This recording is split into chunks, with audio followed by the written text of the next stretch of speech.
Hello and welcome back to my Dandelion Diaries. Today I am continuing the series all about fountain pen things for beginners.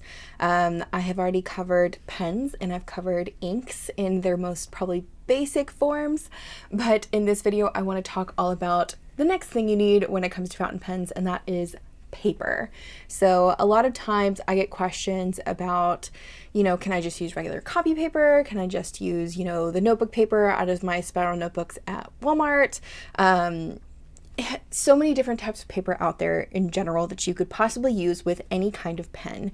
But when it comes to fountain pens, I find that not all papers are fountain pen friendly. And I think this is a pretty common theme along a lot of the fountain pen community, and that is trying to find a paper that suits your needs, that works best for you.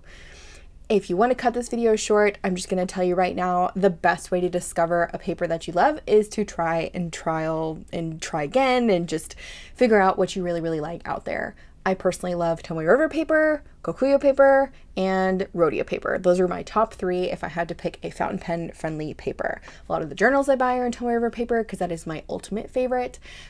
Unfortunately, the original batch is no longer available because that printing is done, and we have moved on to Sanzen Tomoe Paper, which is also a decent Tomoe Paper, and I cannot complain about it. But let me go through some papers that I have here that are fountain pen friendly, and then I will describe what happens on papers that are not fountain pen friendly. So first off, let me talk about Kokuyo Paper. I think this is the most inexpensive paper I have found that is fountain pen friendly. And please, if you have any other recommendations in the comments, if you have a very budget friendly fountain pen friendly paper, please leave it down in the comments. I love for these videos to be a reference point for anybody who's beginning in the fountain pen world. But I find that these notebooks specifically are incredibly affordable and have really great paper. They also have options that have blank, grid, dot grid, and lined, which I find very helpful when it comes to using paper in general, to have just different styles. And I believe one of these notebooks runs like in a pack of like 5 or 3 to 5, it's like $15, which I know that sounds expensive, right? Versus your, 80-cent spiral notebook from the dollar store. But this is, again, fountain pen friendly paper is what I'm getting at here. The feel of Kokuyo paper is very smooth. It is also very thin, but it is thicker than some of the other papers. I find that I do really well with the lined versions that they have, and also the graph version. I prefer to have a guide when I'm writing, and I only really use blank papers for when I'm swatching, drawing, or anything like that. So yeah, and this notebook's really cool because it has a very soft spiral. So if you are a lefty, this might be a good option because these little spiral bits won't hurt your wrist if you lay your hand on them. And they're also just, I don't know, I like that they're flexible. This notebook also has perforated pages, which I also really like. Anyways, next paper I'm going to talk about is Tomoe Paper. Again, these are probably like my top two when it comes to papers. So here I have a ginormous pack of A4 Tomoe paper in the 52 GSM. You can get this in other GSMs or paper weights. I think 68 is the other GSM that's really popular. I have not really seen anything higher than that for Tomoe paper. There might be an 80 GSM, but I'm pretty sure 68 is the biggest I've seen. I like to get these packs of paper from Jet Pens, by the way. I'm just going to throw that out there. I will try to put links where I can, but I don't think I'm going to be able to link everything I talk about today. But Tomoe paper comes in white, but it also comes in cream. So if you have different colored inks, they will behave differently on different colored papers. So if you have, let's say, a nice orange, it will look much warmer, much more yellow toned on a creamy paper versus a white paper. Same if you have something like a purple, it will look a lot warmer on a cream colored paper versus a white paper. Again, there's only really one way to test this out for yourself if you would enjoy something like that, and that is to have different papers to test your inks out on and find out what you really like to use. I do think that the white paper works best for me personally. I do like cream paper, especially when it comes to like the 𝗦𝘂𝗽𝗍𝗍 Weeks cream paper, but I don't really use cream paper all that often. Continuing on with the texture of Tomoe paper, I would definitely say it is very smooth, much like the Kokuyo paper. And that is one thing you will find with a lot of fountain pen friendly papers, is the texture of them are very, I don't want to say glossy, but glossy is the best word I can come up with right now.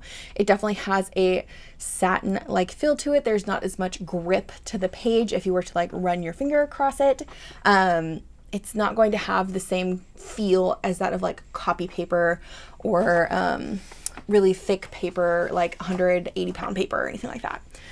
So next paper I want to talk about is Rhodia paper. This is probably my third favorite option, and that's because this one is the toothiest of the papers that I have really dealt with that are fountain pen friendly. And this type of paper also is the one that I find has, I guess, the most issues when it comes to inks. So I won't say issues per se, it's just going to have a bit more of a trickiness to it. So when I use ink on this kind of paper, I usually get a lot more feathering, a lot more bleeding, if you will, especially for inks that are very, very wet, which if you missed my ink video, I talk all about dry versus wet in that. But Rhodia paper is also very affordable, and they do have notebooks and other options in like dot grid, lined, blank, and grid. I think I said all of the four of those again, but those are the options for these. And again, another great affordable option, and they are available in multiple places. So I would say Rhodia paper, Tomoe paper, and Kokuyo paper are the best out of the ones that I personally have tried and the ones that I love the most. But I'm not going to be talking about every single brand of paper available that is fountain pen friendly, just the ones that I have in my collection. And I will end off with the last bunch I have here, and that is Cosmo Air Snow paper, which again it's okay. I don't love it as much as I love some of the other ones, but I would say it does all right when it comes to fountain pen friendly paper, and that I don't usually have any issues or problems when I use this kind of paper. I think I've given enough examples of different papers out there. Again, if you have a fountain pen friendly paper that you absolutely adore, please leave it down in the comments. I will say the only paper I don't have that I have used before is Midori paper, which is another cream colored paper, and I do like it, and it is a bit toothier. It's the same type of paper that they used in Traveler's Company notebooks and journals, and it is again a creamy color, so it does make every ink you use a little bit warmer in tone. But let's talk about bleed through and feathering, which is probably the biggest thing to look for as a beginner fountain pen user when you're using paper. And this is just kind of good vocabulary things to do.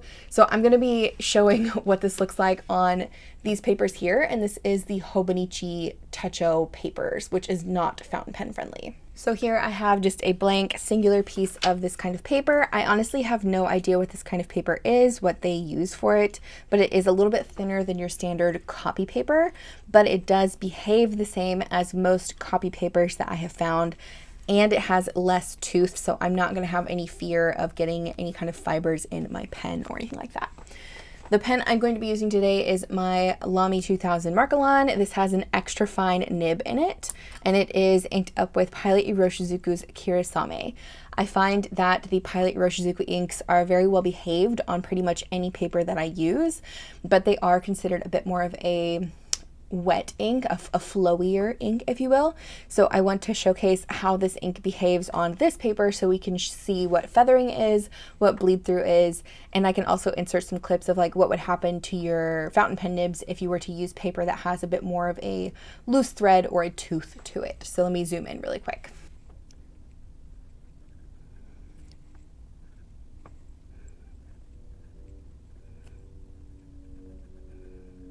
So as you can see here, if the camera is focused correctly, let's see. You can see tiny little bits of blobs coming around all of the letters and numbers.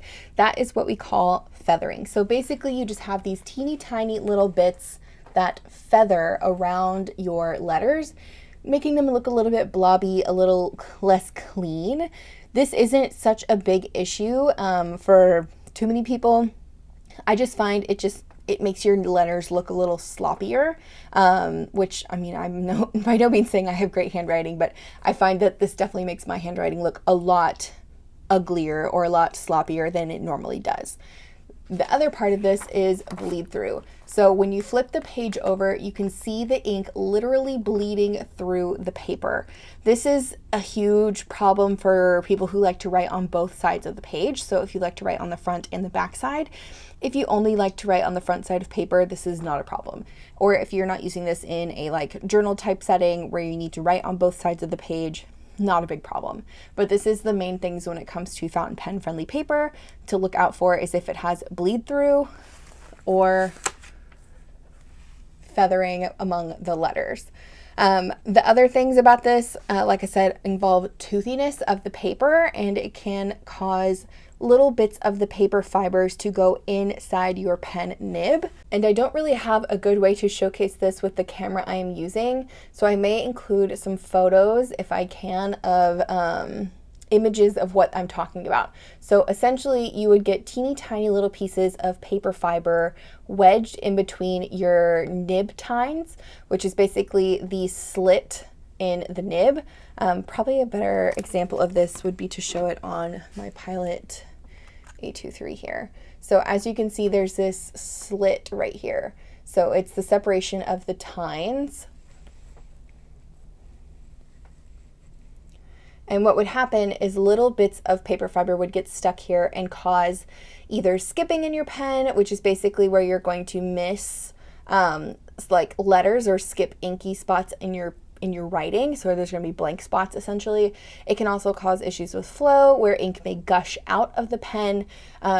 Essentially, you just don't want to have any kind of loose fibers or any kind of debris whatsoever getting into the tines of your nib, because it's just going to cause a bit more problems and eventually need to cause some maintenance for your pen, which is another topic altogether that we'll get to in a separate video. But that's essentially the gist when it comes to looking at papers for a beginner.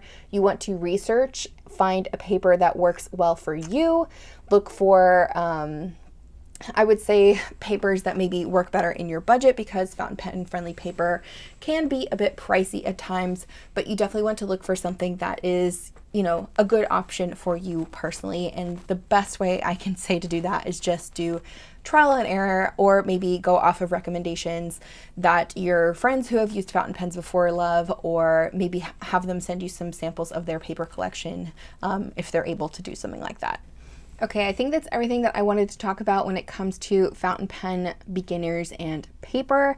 Definitely do your own research. You can Google, you know, is this paper fountain pen friendly? And you will likely get an answer. There's also really great forums like the Reddit threads, fountain pens.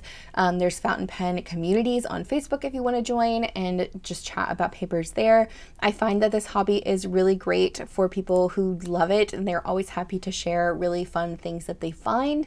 And I guess I'm included in that, because I definitely love to find really cool things and share it with you guys as a little community. Again, I do find most of my fountain pen papers from things like from retailers like Jet Pens, and I also order papers from like Hobonichi, Sterling Ink, Planner Monkey Co. Really, there's so many options out there. Goulet Pens has papers, Atlas Stationers has papers, Vanessa Pens has papers. Pretty much if it's a pen shop, they're likely to have a paper option for you in that shop too, just to have to ask, email, or anything like that. Okay, if you have any questions about paper and fountain pens, please leave it down in the comments. If you think I missed anything when it comes to beginners and fountain pen and paper, please leave that down in the comments as well. I want this to be a great reference for anybody who's looking for papers and is in their beginner journey of using fountain pens. All right, I hope you all have a great rest of your day, and I will see you guys in the next one. Bye.